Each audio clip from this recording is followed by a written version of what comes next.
Interview time here once again on the Broadcasters Podcast. Let's go. My next guest is a longtime entertainment marketing strategist and thought leader who has shared his on-air analysis with TV networks and channel brands for years, including launching and branding Lifetime, VH1 and TNT. We're talking about heralding some major cable channels at the true prime peak of cable television. He holds the distinction of working with more entertainment brands around the world than any other strategist. I'm here with the publisher and editor-in-chief of CMO Marketplace, Lee Hunt, here on the Broadcasters Podcast. Lee, welcome. Thanks. Good to be here. My pleasure. I'm really looking forward to this when I got the chance, the opportunity, because for what you did, as a part of your legacy of what you've done for many years is, again, branding. And I just feel like there's something where it's such a lost art now. And part of it is because in the spectrum of, say for cable anyway, when it was kind of the Wild West days, when not all the companies were consolidated into only a handful of companies now, and you see where things have gone. I mean, obviously, great ideas come across, and of course, there will always be technological evolution and change that will make things turn around, and that's what I see here. But obviously, same way the platforms will change and evolve, so will what you'll be doing in your own business. So let's talk about where you're at now. So these days, you're helping to inform the decisions of chief marketing officers around the world, and by way of your new venture at CMO Marketplace, which is an intuitive, time-saving way to connect buyers and sellers of creative services. And this global portal is going to offer a streamlined and painless alternative to the classic agency client business development model, accessible 24/7. Anyone can register for free. That's amazing. Just that much access, that much experience in one place. Talk to me about your effort to consult with a classic agency client business model. Yeah, well, it's interesting. Lori Pate, who's my partner in this, has represented me for strategy for the last 20 years. And she's also represented a lot of other creative services companies. And a couple of years ago, she started telling me that business development has just gotten so difficult that clients are incredibly pressed for time. There are so many new, smaller agencies out there, everybody clamoring for some mind share with all these different media companies. And she said, she has deep relationships with a lot of them, and they'll take lunch with her or a meeting, but they're very busy people, and she'll be demonstrating the work of whatever company she's representing. And she said they're interested, but of course, once the meeting's over, they completely forget about it because they don't have a need right at the moment. So she was saying, I wish there was some way that technology could solve this problem. And I said, well, explain to me what you mean more. And she talked more detail. And I have another company called CMO Intelligence, and we track the on-air marketing of 40 linear and streaming services and provide both creative and analysis. And it's built on a portal that was originally created as the research portal for Comcast, NBCU, the Walt Disney Company. So it's a very robust piece of technology that's owned by a company called One Touch Intelligence. And I had partnered with them back in 2015. And we created CMO Intelligence, and most of the major media companies, the portfolio companies, use our service to track all their competitors and see what's out there. And I said, I think that same technology could work for us, but it's sort of the inverse, where right now the media companies pay for access to CMO Intelligence. We'll give them access to the marketplace for free.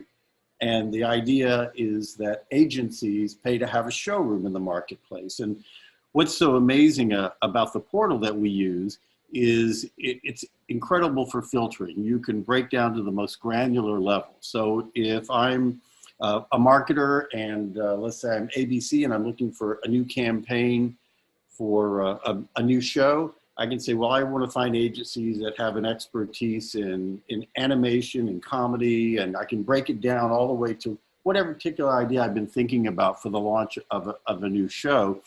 And then all these agencies work, their projects show up, and it's a very democratic platform, is that everybody's represented equally. So the work really speaks for itself. So you can do an apples to apples comparison. I want to ask you before you move along here, because I also want to ask about more about your relationship with Lori working on CMO Marketplace. When it comes to working with these clients and having them understand the granularity of what you're offering. I guess, was there any kind of a learning curve for them? Because, now they've kind of been balancing between streaming and their traditional, programming model, and looking at where they need to go and understand what their older audience that might be starting to step away from traditional methods of viewership into the digital streaming age that we're in now. And obviously that evolution has much has changed. When you first started this out, it was only 5 years ago. I don't think many traditional media, establishment, corporate media institutions really cared too much about streaming at that point. I don't think they thought Netflix or Apple TV or Hulu or others were going to be over the top channels or networks were going to be so prominent and we're going to take over as much as they did. Yeah, and you're right. And that's for CMO intelligence, which is really a competitive tool. When we started out, it was just linear networks. And then the last few years, we started adding all the streaming services. And now much of the work that is tracked when we look at what the different media companies are using, they're looking to see what is Netflix, what is Disney Plus, what is HBO Max, what are they all doing now? How are they promoting? How are they driving acquisition? How are they promoting titles? How do they differentiate themselves from other streaming services? So it's been interesting to see how they follow that. And the same thing on the marketplace side, which is really a tool for marketers to find creative agencies to work with. We found in tracking the results is that most of the media companies are looking at the work that has been done recently, whether it be to launch Disney Plus or Peacock. Definitely the streaming services have an edge in the kind of work that entertainment marketers seem to be looking at. And it's hard to know, well, is that because it's the new shiny thing and everybody wants to see? Or I think more likely, and we've certainly seen it just in the last couple of weeks with all the furloughs and cutbacks with the media companies, and all of them saying that they're all pointing themselves towards streaming and synchronizing a lot of their programming and marketing, is that we're definitely seeing a shift to not only what they talk about, what platform, but how they're talking about those platforms. And in many ways, it's like the early days of cable, is that you've got all these services that essentially have the same message. We've got a great library of new and classic content. So how do you differentiate yourself? Of course, at some point, it comes down to titles, but when you've got literally thousands and thousands of titles, particularly just in the last few years with the golden age of television, I think it really does become difficult to differentiate yourself. And if you look at all the brand acquisition spots out there, they pretty much follow the same pattern. They've got great sound bites, great editing, great music, and pretty much a singular point of view. So it'll be interesting to see going forward how all those different services are able to differentiate themselves. And obviously they built themselves on some very iconic brands, whether it be HBO or Apple or CBS turning into Paramount Plus. Yep. So how they redefine and refine those brands, that's going to be the most interesting thing to see in the next year or so. I mean, I can understand some of the understanding why some of these platforms didn't want to get started right away because of maybe there was technological issues of being able to put servers together that will be able to hold the amount of bandwidth that's necessary to put all their content up, and to really, if they felt the need to go and have some kind of a way to get people to embrace the new technology. And I can just see where all that might be, what might have been the thought process. But again, they're behind the gun. You have Netflix with nearly 200 million subscribers. Disney Plus just said they now have 73 million subscribers in 6 months. It's incredible, or actually about a year or so. And you look at what's going on here with CMO Marketplace. Let's go talk more about you and with your partner, Lori Pate. She's been focused on enlisting top agency talent to the portal. And in a recent release, she says, quote, "We're really hoping to change people's habits during this odd time to get them used to this efficient new marketing tool in the same way Zoom has become useful. When we conceptualized CMO Marketplace a year ago, of course, we didn't anticipate the pandemic. And again, that goes the same way with all these streaming platforms. The pandemic has definitely changed a lot of habits now for a lot of people. Connecting buyers and sellers via an online marketplace was something we felt was already needed. The current COVID working model merely amplifies the need to connect more efficiently with new practices we should carry into the future. So, how's this concept perform with the lack of in-person interaction when you've had to work with these clients and to get them convinced and have them really have a good understanding and a grasp of what you're telling them from the data, the analytics that you offer?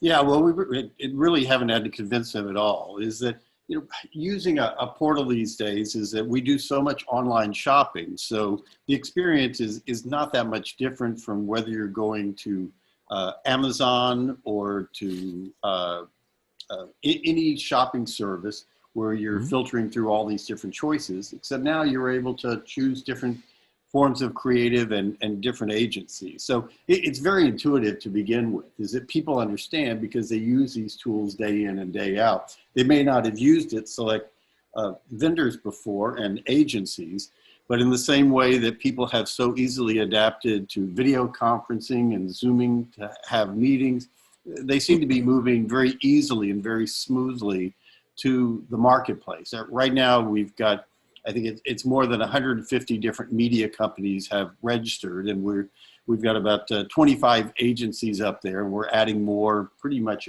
every week now. So it does seem like it turned out to be the right tool for the right time. And we hope it is a great way for everybody to continue to work together, particularly in these really difficult times in media. Agreed. It is difficult times, but it still comes down to the difficult times with what all these companies are doing. I mean, this is where I always have a feel like where if you have such a large corporate multi network conglomerate that's running all these networks, and they're not able to put enough attention into each product because back in the early time when you started for your firm Lee Hunt Associates back in the 90s, before I get my question, the idea was you had all these individual, it was always just you had these flags being planted down along the line of a cable service going from say 36 channels to 100 to 500 to 1,000, and they all had individual purposes, individual creativity, individual identities, and they might not have had the biggest budget. They might have been able to go and build, and cable's always been able to go ahead and evolve with time. When they said, okay, we need to get some, we can't just run, you start kind of a model of let's put some rerun programming on, get something on to fill the lineup. Then we start adding our own original programming. Once we get a little bit of advertising dollars brought into the game, then we move along and then we get into something much more meaningful. So maybe we're going to put ourselves into some scripted content. We're going to put ourselves into some live content and move from there. And then, a lot of stations have done it that same route. They might have a couple of shows that are familiar to the audience that will draw people to that network. And there are still some channels that perform well today, say Food Network or HGTV or others. But, some of the others, they've lost their way or they've gone to some other route that, they made themselves underperform, and then it would get picked up by another network or another company and then just be lost in translation. Now, back in the 90s when you started Lee Hunt Associates, excuse me, you said this, quote, I couldn't think of any other networks I wanted to work with directly, so I thought maybe I'd try to work for all of them. The timing was good. It was the era of cable network growth, so we specialize in launching and branding cable networks primarily in the US, but internationally as well. Then your firm got bought by Razorfish, and you were around for the exponential growth of cable, which I just mentioned before. But do you think cable is still finding a place in this digital disruption? Is there enough reasons to not cut the cord? That's a really difficult question to answer now. It's interesting. For years, people have said, well, is linear television, whether it be broadcast or cable, going to continue to exist when on-demand is available everywhere? And the analogy that I've always used is it's like the sound system in your car. Is you've got a radio, which you turn on when you want somebody else to make the editorial decisions for you, which is what linear and broadcast is like. But you also have the opportunity from the early days, whether it was plugging in a cassette, an 8-track, an MP3 player, where you make those choices. And you have that sound system in your car, and you choose whichever platform you want based on whatever your mood happens to be. And I think that's what's going to happen with television entertainment as well, is that both the linear side and the on-demand streaming side will continue to coexist. Now, the balance obviously is shifting, will continue to shift. And the reality is with on-demand programming, you have an opportunity to choose so much more, and you don't have to just sit around and wait for something else to roll up. But the question about the linear cable networks, it's definitely a challenging time. And if you think about the evolution of these channels, in the early days when they launched, everybody was trying to capture a niche, whether it be a demographic niche, a programming niche, a psychographic niche. It was a big land grab at that point. And they had small audiences, but they had small budgets. But then as they began to grow and become more and more successful, at a certain point, most of these niche channels hit a glass ceiling, is that their ad sales revenue needed to increase quarter by quarter, but their small audience just wouldn't grow that much. So they recognized they needed to become a little bit broader, become a little more general entertainment oriented. And that's what you were talking about when the consolidation of a lot of different cable networks. And now obviously there are fewer niches in linear, and those niches can easily be occupied with on-demand. If you go to Pluto, whether you look at the on-demand side of it or the streaming side of it, which is faux streaming, it's a wheel, is they have hundreds of channels, and it can be the NCIS channel or the romantic comedy channel. Right. And so that's sort of taken the place of that niche. But I don't think that linear, whether broadcast or cable, is ever going to go away, but it's definitely transforming and will continue to transform. There are still cable channels that are doing it absolutely right and still revolutionizing themselves today. Um, Game Show Network, I think they've kind of really brought themselves back with original programming and have really brought themselves up to the forefront. Again, I mentioned Food Network, I've mentioned HGTV and others. And now here's the thing I bring up. Oh, this is why I used to, when I first started this show, Lee, I actually called the show Creative versus Corporate. And it wasn't the best name for the show, but it was kind of the whole concept where I am, where I really want to support content creators. And for those that are in positions of leadership that are able to go and move that forward. And for what you did yourself, you got to work with some really great leaders. And so you worked on network brand strategy for powerhouse networks like Disney Channel, USA Networks, FX, Hallmark Channel, and E. Those, again, that's just the cream of the crop of great cable channels across the board. I got to talk to Larry Namer, co-founder of E Entertainment, when he talked about how he had movie time and just the building and be able to go and work with other partners to get the right talent on board and just grassroots, just finding talent, finding programming that just was quirky enough and interesting. And I still feel like some of the energy that that channel became is still what E is responsible for today. And the taglines, you actually, they make mention that you don't normally do taglines, but you have offered taglines for Characters Welcome for USA, which was a fantastic tagline. And you offered that up to USA Network's president, Chris McCumber, at the time. E's pop of culture. And then FX still uses Fearless. And John McGrath, I got to tell you, I love FX. And that's been just, I wish every channel could do what they've done. AMC in the same way. But FX has always stayed consistent. I mean, there's just so many programs, scripted dramas. That's why they now have such a featured end on the Hulu streaming, because it's just great content. And I don't think you can sway away from the fact that cable and linear networks, as you say, they could always retain the audience if the content was still good, if the creative constraints were being let go and there was more creative freedom. Maybe there could be a room for, say, diversity, equity, inclusion in the boardroom or in the writers' rooms more often. Sure, a makeup or representation of America. Absolutely. But I feel like that's one thing that I'm feeling right now that doesn't help. That there's the creativity is holding back cable from the eroding of their audience. Yeah, and I think a lot of that is some really great marketing. And FX is a really good example. Yeah. It's tremendous storytelling. And it was funny, when I worked on that, and Stephanie Gibbons, who's the president of marketing, had brought us in. And it was when they were launching FXX and relaunching FXM and really looking at the portfolio. And John had said, look, we have all this different content, and we treated each one uniquely, almost like a theatrical. Like American Horror Story looks absolutely nothing like Archer, which looks absolutely nothing like any of the other shows. So, or like Pose or Sons of Anarchy, yeah. Yeah. And they were all unique. They had their unique looks. There was no particular network look and style.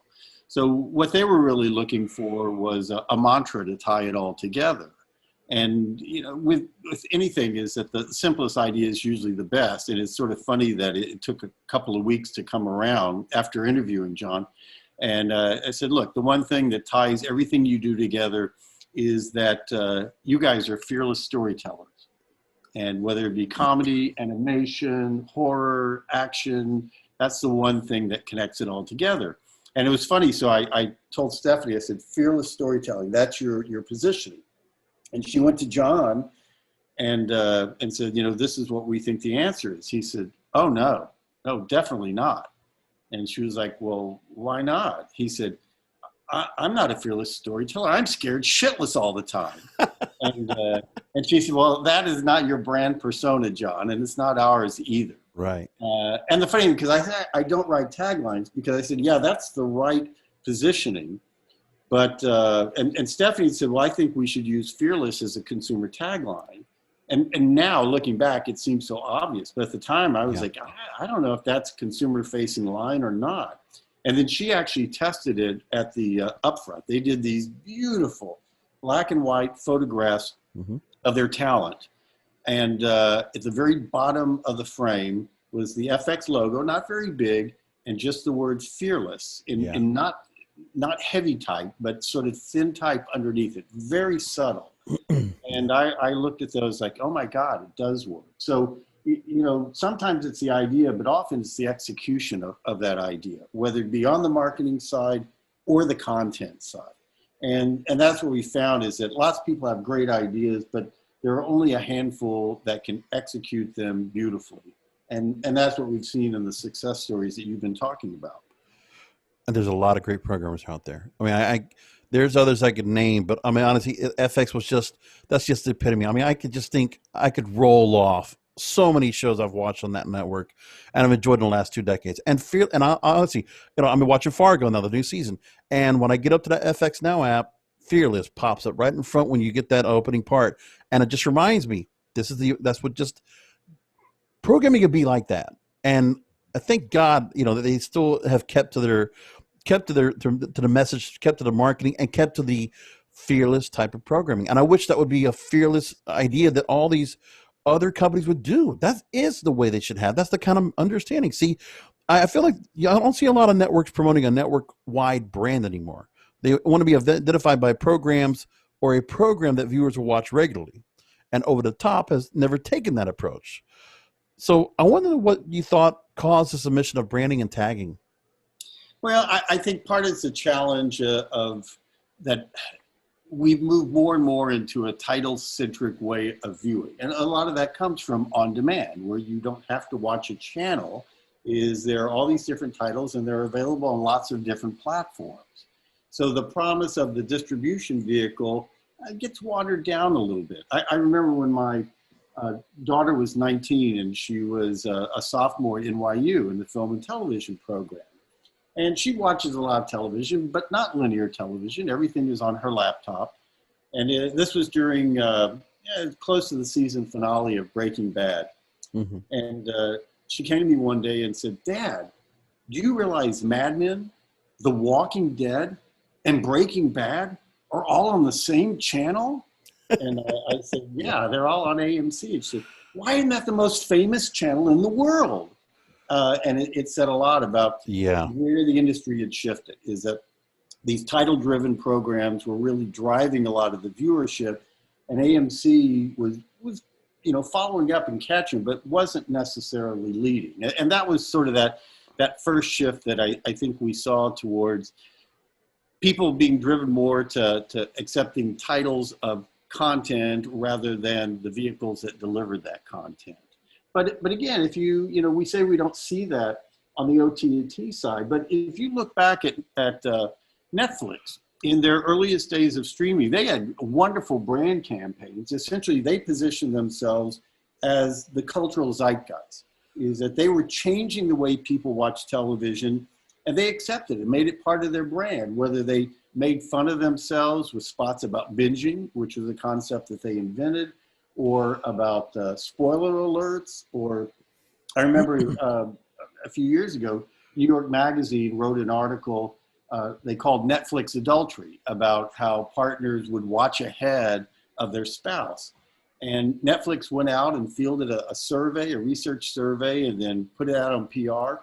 Got picked up, was one of the lead stories on NBC News, because everybody loved this idea of their spouse cheating on them on Netflix while they're watching television in bed. Right, And right. in the beginning, now, now Netflix, they're past that. They don't need that. They've established their brand and people get it. And a perfect example would be that show YOU, that originally premiered on Lifetime. And it did okay, but not particularly well. And Lifetime chose not to pick it up for another season. It went to Netflix and became a huge hit. Yeah. Now, part of that was probably the platform, is that you could watch without commercials. You could binge all the episodes at once. But also the halo surrounding Netflix, that brand is that this is something new and different. Whereas on Lifetime, the expectation was, okay, this is going to be like a Lifetime movie, a woman in distress kind of thing. So the brand halo of where you were watching it sort of shifted the way you considered this content, even though it's exactly the same show, whether you watch it on Lifetime or on Netflix. And so that halo is still there, even though it may not be so obvious. And there's a reason CBS decided to change CBS All Access to Paramount Plus, which is the better known brand with the greatest history. The same thing when you put together all the elements that went into HBO Max. Well, do you want to call it Turner? Turner is a really great brand. Yeah. But we know that HBO has always stood for the superlative, the best of the best. Right. So they still are using branding, but it's a little more subtle these days. But you're also accustomed to paying for HBO, so it doesn't make much of a difference to go ahead and put that name in front. Yeah, I think, it certainly wasn't a barrier to entry. And again, if I have a feel, if anything, it was probably more worrisome for HBO, is all this extra content going to begin to tarnish my brand? And I still think that that jury's still out, but it shows, how important a brand is, because a brand is simply the way you think about something. It's not the logo, it's not the tagline. It's a summation of all those things. Yeah. But it's just the way you think about something, positive, negatively, or indifferently. Now, one of the things I noticed, this was another question, I just read about this yesterday in Deadline, about some of the teasing, some of the things that some of these over-the-top networks are doing, because they're not taking a whole marketing strategy to draw people, but they're basically drawing carrots to get you onto the platform. So Disney Plus is now mulling the idea of getting a lot of their Disney movies, because the theatrical releases might not get a chance to do well, even if they're going to, debut in 2021. They're going to move them over to Disney Plus. Seeing how Mulan must have done, I guess that's an idea they can think about. Wonder Woman 1984, which is a Warner Brothers release, they're going to put that out simultaneous with theaters and HBO Max, and let it where people can watch it for 30 days. There's not even a premium price on top of that, which I think is amazing. That tells you that, for me, it's a carrot to draw people in, bring them down into the rabbit hole. But for me, it's a lot. I mean, that's a major gamble to take one of your properties. So a tentpole movie like that, or tentpole movies like what Disney's doing, to try to just draw people into the product, but will it be able to retain them? Yeah, and I think that's a big question, is that, everything is up in the air now. We're in new territory, not just with technology, but obviously with COVID and the way people are consuming content. So everything's an experiment now. But if you think about it, that first threshold is to get people to sign on and pay that monthly fee. And then the second thing is keeping them from churning. So right now we're sort of in the focus where most of these services, Netflix and Amazon and Hulu would be a little bit different, but the newer services are trying that first threshold of get them in the tent. however you can. And then once they're in the tent, make sure that you're able to keep them there, because it's easy to leave that tent. And there are a lot of circus tents in town these days with a lot of great content. So I think it's a lot of trial and error and a lot of experimentation at this point. It's a bit of I don't like to think of it like a loss leader, but the truth is I just feel like well, say like an HBO Max. I like the approach because existing HBO subscribers, you have the access to the network, to the streaming service. And, there's obviously others, say Netflix or others, they'll use, mobile services to go ahead and offer uh, trial subscriptions or subscriptions in general to draw people into their platforms. There's a lot of that going on. It's quite an approach. Now, back to cable real quick. Back in 2015, you talked about the concept of cross-channel promotion, which happens in lockstep with corporations owning multiple networks. Uh, when NBC, for example, promotes the Blacklist on TNT or E promotes the Royals on Bravo, you said this, quote, I recently looked at a major cable network in prime time, and there was more competitive cross-channel promotion than there was on-air promotion for that channel. Now that has evolved to cross-promotion of over-the-top networks. Is there any rhyme or reason to the change in approach, or are networks trying whatever will stick to the wall? Well, I think you kind of look at it a couple different ways. We're looking at cross-channel promotion. You can break it into promoting to your sister networks. So for the Disney channels, it's obviously promoting to Disney Plus or Hulu. For the Warner Media channels, it's promoting to HBO Max.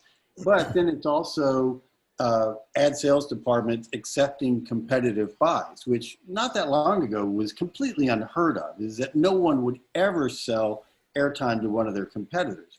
And that began to change. The first sort of switch was you could promote a show, but you couldn't give direct navigation. You couldn't say, see it Wednesday at 8 o'clock. You could just say, check your local listings. Well, even that has fallen by the wayside now. And you're seeing so much competitive cross. Now, there are some cable networks that will not sell to certain competitors. I know that one network, the head of marketing, she has veto power. If ad sales comes to her and says, hey, this network wants to promote this show on your channel's air, and we want to take the buy, if she feels like that show being promoted is too close to their own content, she can say no. But then you see other networks where maybe they're not hitting their numbers, and ad sales is a little on the desperate side. And so they're willing to sell more of their airtime. And you have to wonder, is that there was one channel that we'd studied that only 44% of their on-air promotion during this 1 month was for their own channel. Is that about 25% was competitive cross and national buys, 16% was competitive cross and local avails, and the rest was cross-channel for their portfolio. So 56% of the promotion that viewers saw were for about a dozen other channels. And at that point, you have to wonder how effective does your on-air promotion become. But that's how competitive it's become, is that obviously the best place to find television viewers is on television.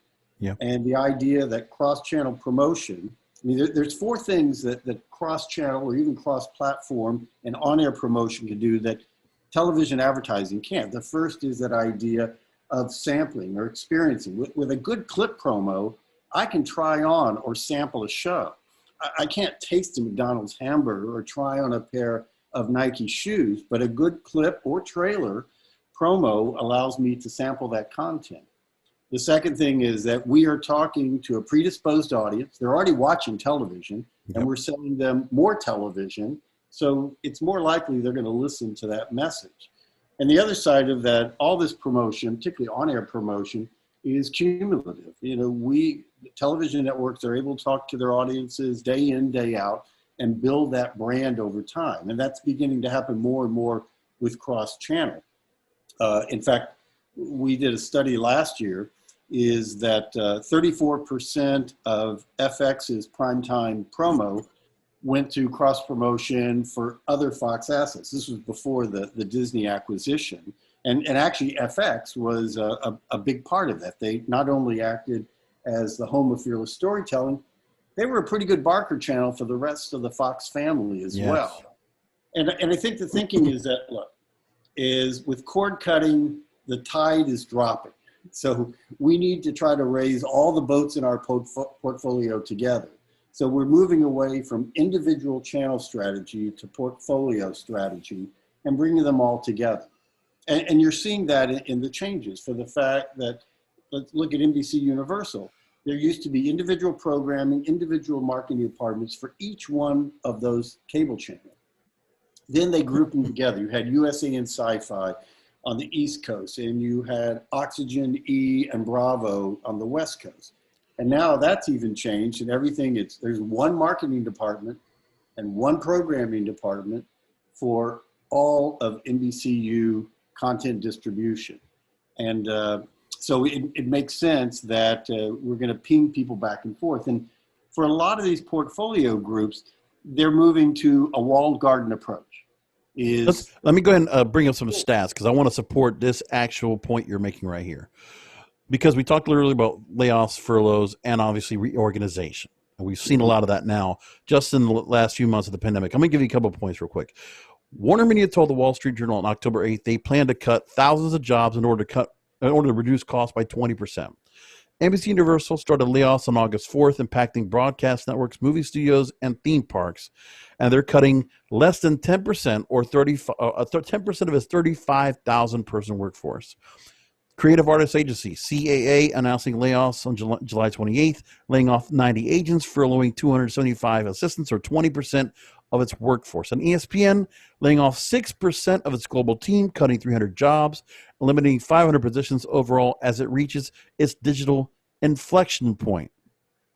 So overall, we're seeing, again, I remember Warner Media, I remember seeing Kevin Riley, I think it is, that was left, and now they've changed where not just having somebody that actually handles just two networks. Now you're seeing people that are holding, like you said, the full portfolio networks and just having a micromanaging of all these products. Has cable network programming and the entertainment media in general, because the agencies and the other parts of Hollywood, or New York, or just the media establishment, are they reaching their digital inflection point? Yeah, I think so. But it also goes back to the fact that, in order to continue to grow, those ad sales rates have to grow quarter over quarter. And with a shrinking audience, if the top is coming down, the only way to grow is to go wide and become more and more general. So, where you used to create programming that really only worked on one channel, is now they're finding it works on multiple channels, because those channels have expanded the definition of what their content is. So you're sort of seeing two things happening at once. Cord cutting is moving people to other platforms. People are still watching as much or more television than they ever did. They're just changing platforms and the way they watch. So it is a digital inflection point, but it's also the culmination of this generalizing of audiences. Now, there are some networks that's not a problem. And you look at the Discovery Scripps networks like HGTV and Food. Those are good, broad categories that they're able to continue. But other smaller niches, it's been more difficult to keep that audience. So it's a challenging time no matter what. Agreed. And with also obviously with all these linear networks and these really corporate multi-network companies, it's advertising that really draws. That's what their leverage is. That's what directs them to do what they're going to do. It's the numbers they crunch.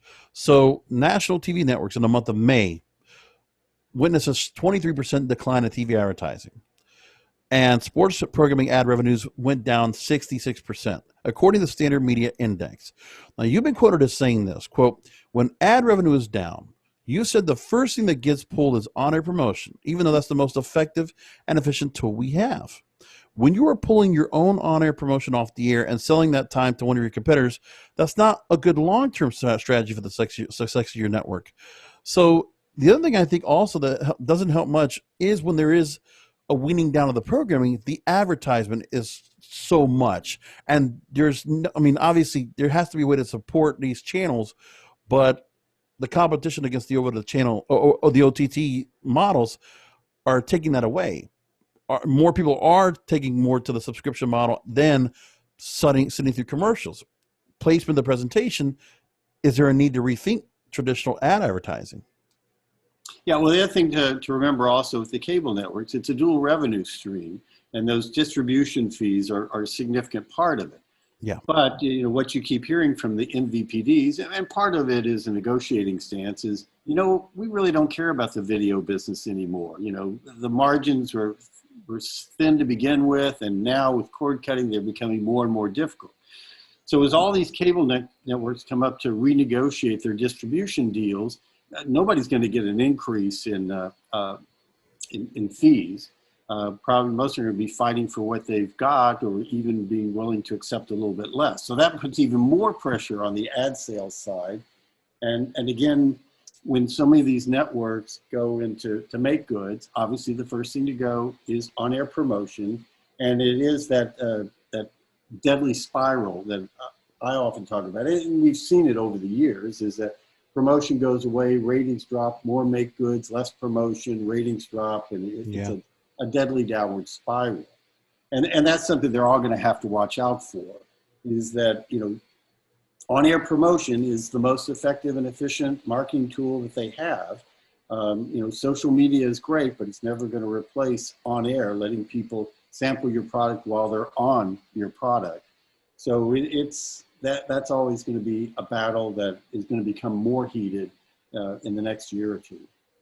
The other thing too is with advertising, also I feel like the networks don't have any control, or they don't try to influence or to help, take an understanding of the advertisements you bring on. You need to help them blend into the programming. But again, I understand that there's just certain companies that are going to spend a whole lot of money on what they're going to do, and the ad agencies are going to determine how they're going to put their commercials out there, whether it really fits the programming or not. I mean, every time I see either, right? We've definitely seen a rise in brand integrations where you're weaving the promotional message of a network or a show with the message of a sponsor. Usually for most cable networks, that equals about 3 to 4% of their promo time goes to integrations. And the great thing about that is that we know promos are sticky for all those 4 reasons I mentioned before. They're much more sticky than commercials. So you put a sticky promo with a strong advertising message, and it's a win-win for both sides. So I think we'll see more of that integration. And actually, we already are, particularly during the pandemic now. We may not be seeing the same kind of production quality because people can't get out there and shoot. Sure. But trying to blend relevant sponsorship messages with promotion for, again, a show or a network.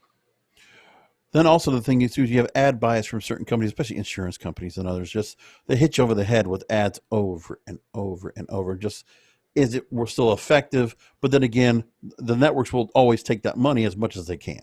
Sure, but you look at some really clever, like Geico does some of the best integrations of any company. I think all the insurance does. State Farm, Progressive, Liberty Mutual, they're doing pretty good. I have to admit that. But as far as integrating with the show itself, so it is a part of the entertainment experience that you have come to on that particular channel or for that particular show, because they get it. The more relevant they are to the environment they're in, the better chance that people are going to pay attention to their message. Yep. You've also said that, quote, when people watch television, they don't think, they experience. They have to understand and relate to what they are watching immediately. If they have to stop and think about it, it doesn't work. OTT, I feel, takes that connection when all it takes for a viewer to commit to a program is one click. Is traditional still doing that? Are they still doing that, or are they losing the battle? Well, I think when they're doing it poorly, yes. But, often you'll have marketing departments come up with this, brilliant idea that if you stop and think about it, you go, oh, yeah, I get that. And I'll give you an example, and I'm not trying to be critical here, but it was in a conversation I had yesterday. Ion TV, the independent service, they had a tagline, positively entertaining. Yeah. Which is very clever when you realize that there are positive ions and negative ions. But again, that's sort of, you have to stop and think about that. And then also the fact, well, positively entertaining, that it really is entertaining, or that it's entertainment with a positive message. So anytime you get into that level of detail where you have to take a couple of cognitive steps to get it, people don't, is that it just goes right past them. And that's why there have been so many taglines that on the face seem like they were brilliant, but they didn't connect because they weren't intuitive to people. Is that, I always call it the snap judgment, is that when you hear it, you get it like that. You don't have to stop and think about it. The example I use outside the business is Volvo. Like, what do you think of when you hear the term Volvo? I just think luxury cars. Yeah. Well, most people think safety. You're right. You got the category right, but not the differentiator. Is that if you did a study, most people, they'd say safety. And again, that is how they differentiate themselves. And for most people, they don't even know why they think it. It just pops into their head. And that's obviously the goal of any brand at all. So that you understand what they are without having to think about it. Well, they used to have the advertising a lot more about safety. I used to think, I remember the crash test commercials they used to have in there too. And that's a really good point, because it used to be that Volvo really tried to own that niche, as they recognized that Mercedes-Benz is about prestige, BMW is about performance, and their target audience, slightly less price point, their target not audience, but their target buyer were young people with families. What do families care about? Safety. So it was a very smart way of targeting who they were looking for. But to your point, after a while, they started moving into the performance area in their advertising. The sales went down. Now they've come back to safety. I believe the current tagline is Volvo for life, which is a little bit of a double meaning there, long lasting, but also to keep you alive. Trying to own something like that is a challenge for any brand. And once you can get there, it's a wonderful place to be. Yeah. I want to get back real quick, just a quick little caveat when it comes to Ion Media, that they also got bought into the mix where they're, EW Scripts. They're part of EW Scripts now, yeah. Right. And they, again, almost $3 billion to get the network. But again, it's not a network that's being pushed into an over-the-top platform. It's not digital, more or less. It's still cable, linear network based, but there's still somebody that thinks there's something here, along with the Berkshire Hathaway being brought into the deal. I'm just wondering, there's a thought, there's an investment being put into that. What is that team looking at that we're not seeing, I guess? Well, I think that the majority, in fact, I think all the content on Ion is syndicated content. They don't create their own content. Right. They don't own their own content. But they have good deals with good content that they're able to provide. Absolutely. And they know what works. In the same way, USA and TNT used to have, great original creative programming. Yep. But that's not where they made their money. It was reruns of Law and Order or reruns of SVU. Yeah. That stuff is what reads well. So that's why I think Ion works really well.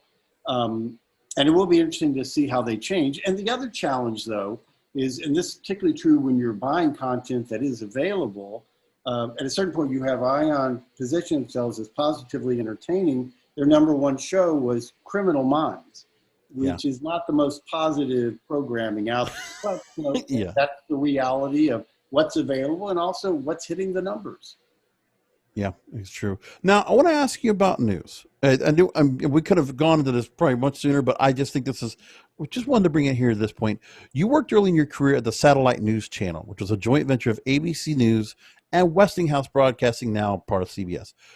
And then the company, now known as Headline News, or HLN, was sold to CNN 18 months after it went on the air.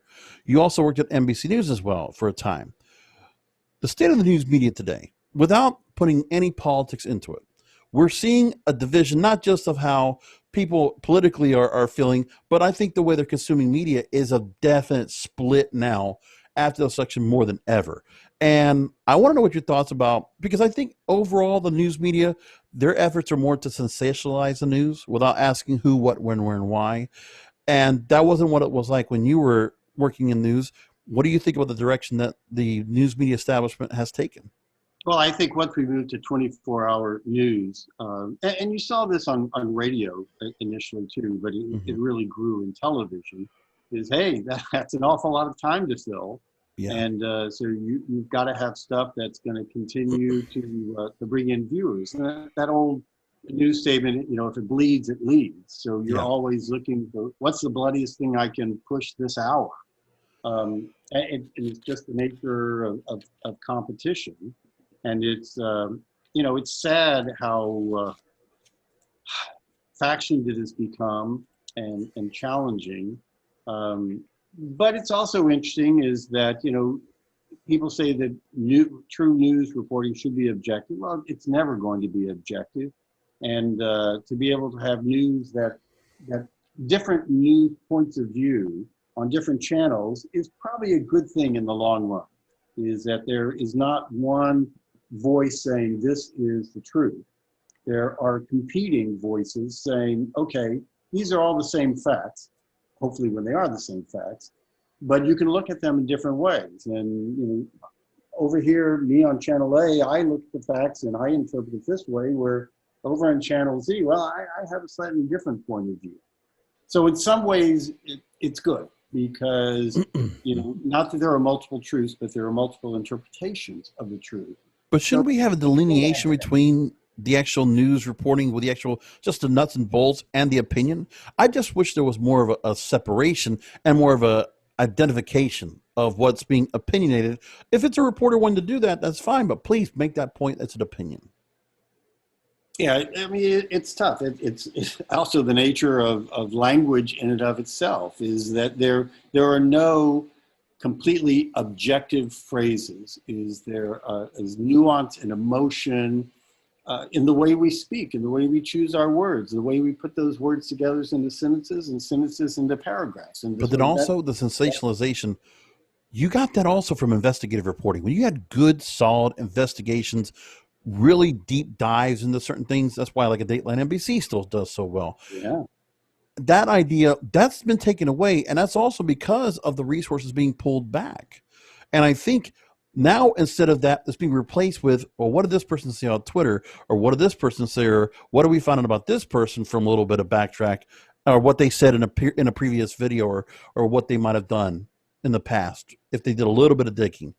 I just feel like that's a lost art, and that's also something again where, just like with network TV, it's just the effort to the granularity. Remove. I always hear this phrase: separate the signal from the noise. Mm-hmm. Yeah, I think you're absolutely right there. It's what I want. I don't have this. I have no problem with the way people want to mass consume the news, but we're seeing the split, and I just see that right there. And I think there might be some cases where some of the things that are being talked about when it comes to what kind of stuff, what kind of content might be censored, there might be something to discuss. Obviously, that's why you've had all the major tech company CEOs being brought up to Congress multiple times this year.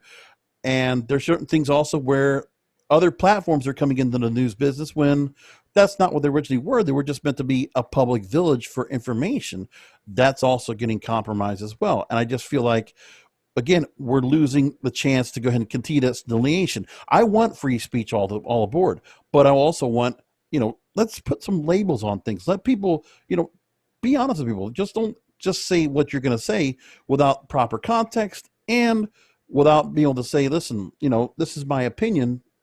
You should know that. So leave it up to you to think for yourselves what you think about what you're consuming every day. Yeah, and you're right about that. But also, and as a marketer, I'll take some of the blame for that because I look at the content on, if I was working at a particular news channel, and I think, okay, what of that content is relevant to the audience that I'm trying to attract?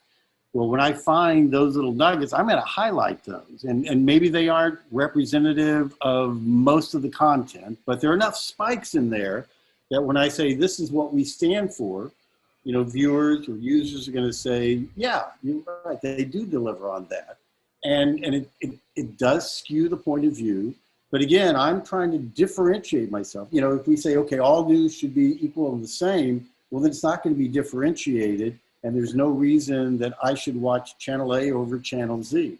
Mm-hmm. So it's part of the marketer's job to find that point of differentiation and hopefully not take it too far. Now, one of the things I want to wrap things up here with you is about branding, and I think this is a great point you brought here. That's why I wanted to pull this out to the end. In 2013, you gave a presentation that defined what makes a successful brand shine in an aggressive television, radio, or internet market. You explained, quote, media brands are different from consumer product brands. They are dynamic and organic, characterized by constant change, activity, and progress. They develop naturally and continuously. And you went on to say, our brands can't be static. They have to be elastic to be able to grow, to change, to evolve with our programming and our audience. That makes our brands very aspirational. We're constantly striving to make our programming better, our promos better, our advertising better. I call what we do dynamic branding, and I believe it's a very specialized discipline, quote, end quote. With the established media of radio and television now, is dynamic branding becoming a lost art? No, and it won't, because if anything, it's changing faster than ever. The example I often use is, let's say we're advertising a pair of Nike shoes, as I mentioned before. Mm-hmm. Well, you know, that shoe is going to be the same today as it will be tomorrow, a week from now, a month from now, maybe even a year from now, until they change the style. But any kind of electronic content, entertainment programming changes hour to hour, day part to day part, click to click, season to season. And, you know, it's always growing, it's always changing. And what that does, that invites the fact that you have to try to keep up with those changes. And a good example, when I say about that elasticity, is that, you know, when ION came up with Positively Entertaining, well, they didn't know that Criminal Minds was going to be one of their leading shows. So you want to be able to have a brand that is elastic enough to grow and change with the audience. Because if you think about it, certainly, let's say with television networks, cable networks, you've got 4 primary points of view. You've got programming, marketing, distribution, and ad sales. And they all start with this same point of view of what the service stands for. Well, the programming people are thinking 18 months to 2 years out, because that's the normal development cycle of any network. So they're thinking far out. They're talking consumers, but their timeline is way out there. The marketing department's also targeting consumers. Their timeline is tonight, tomorrow, next week. Yeah. The distribution guys are saying, you know, how can I make sure the MVPDs or whoever's going to carry this signal realize that our particular service fits in with all their other different services? And the ad sales guys say, how do I make sure my product is going to be of interest to those particular advertisers? So they're all working with different constituents. And because the product continually grows and changes, over time they make nuanced changes to the brand, and it can become a little loosey-goosey. And that's why every couple of years, these networks or any linear service has to sort of bring it back to the center and say, okay, what is it we stand for? How elastic can we be, or how narrow can we be? And that's the challenge of what we do. And to me, it's what makes working in media so exciting, because it isn't the same. You often have advertising agencies, they're working on a campaign, they get 6 months to work on this campaign. Television networks, you got 6 days to get this done. So it's a different kind of business and fun. Fantastic. I've loved this conversation, Lee. This has been really wonderful. I want to take just another minute or two to go ahead and let our listeners know how they can kind of reach out to you. I see websites, leehunt.com. There you go. Easiest domain you can get there. And also see that Lee Hunt LLC on Twitter. And you also have the same thing for Facebook and CMO Marketplace. So real quickly, for those that are interested to go to CMO Marketplace, again, free to sign up. What should they go ahead and take a look at? And they should be interested in if they're coming on board. Who should come to the site, and who can you help out? You know, it's great. If you're looking for a creative partner, it's a great place to go. But if you just want to see some great work, because these agencies post new work every day. In fact, right now, Promax just announced its finalists. And so we've got all the content from all the agencies that made it up to finalists, and quite a few of them, and quite a few projects. That's all sitting in the front there. So if you want to preview what's probably going to win at the Promax Awards show, there's an opportunity there. But it's just a great place to browse and find new, exciting creative. Fantastic. Lee, thank you so much for being on the show. I really do appreciate it. Thank you for making time, and let's definitely keep in touch. Thank you. I really enjoyed it. Take care.